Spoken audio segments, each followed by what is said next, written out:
So we've set our initial volume blend using the Mix Assistant, and it's taken us through to the Visual Mixer window here, and we have everything arranged. Now, the Visual Mixer is a really, really cool feature. This was already in Neutron 2, and now we still have it in Neutron 3, but with the expanded Mix Assistant functionality added. Now, once we've used Mix Assistant, as I said, we're taken through into this window, and it shows us the volume balance that Mix Assistant has produced. If we click on a sound on our sidebar here, it will actually illuminate in the window so we can see it and we can adjust it accordingly. Now on this kind of XY panel here, we can actually move things around in the stereo field and also boost them in level or turn them down. Now using this XY pad here, we can arrange sounds in stereo field and also their volume balance. Now you have to be careful, because if we actually drag a sound out and move it somewhere, we'll actually change the balance of our Mix Assistant. So what I'm going to do, I'm going to create a snapshot. So if I click on this plus button here, we've now created a snapshot A. Now any changes I do now, I can add them into snapshot B or C, and I won't be affecting my initial balance. So let's say we wanted to turn up the snare. So I'll choose the snare here.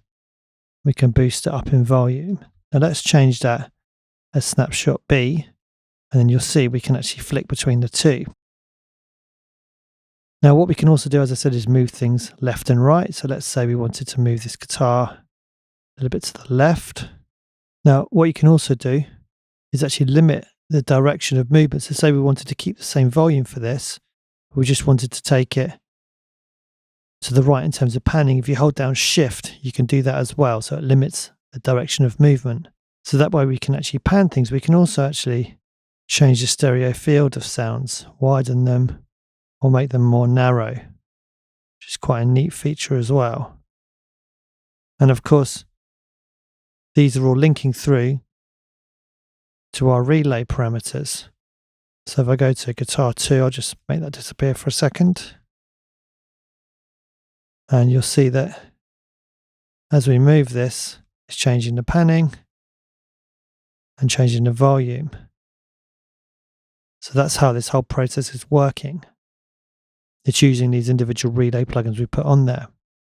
Okay, so I'm going to try out some different settings for this mix. So first of all, I'm going to boost up the snare on the live section.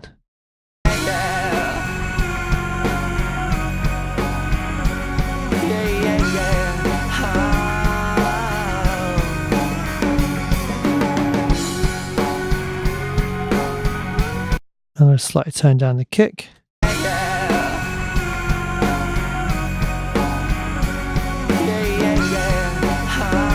I'm going to set that as snapshot A.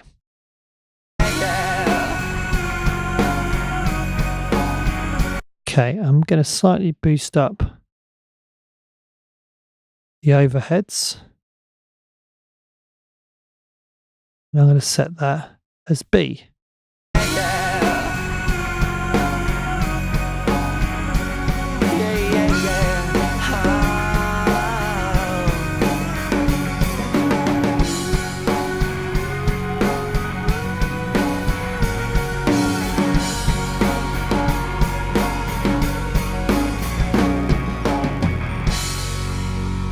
I don't think it needs the overheads adjusted actually.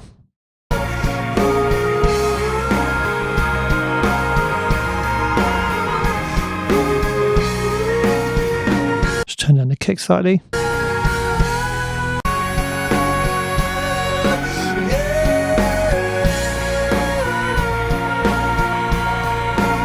Okay, so in this mix that I've been given, a lot of the sounds are already adjusted to be left and right. Shopping in a thrift store, babe. So you can see here, for example, the guitars are bounced with the panning included. So actually there's no need for me to pan things around, but I could do it with the Visual Mixer as well if I wanted to. Now just something to say, we can actually adjust the kind of screen real estate that the Visual Mixer uses like so. So you get a nice big window to be able to work with, which is really nice.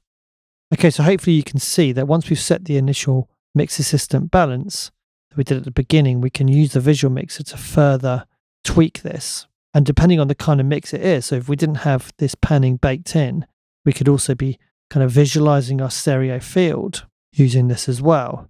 And of course, on sounds that we want to be mono, that have stereo information, we can also go in and actually kind of monoize them or choose how mono we want them to be. So let's say I want to make these basses mono, we can do that within this area as well. So it's just a great way of seeing how much space things are taking up in the stereo field, where they're positioned left and right, and how loud they are. Really, really nice feature of Neutron 3. Okay, so that's the visual mixer and how we can use it to tweak the settings that we have from the mix assistant. So now we've set our mix balance using visual mixer. In the next video, we're going to have a look at some basic gating and subtractive EQ.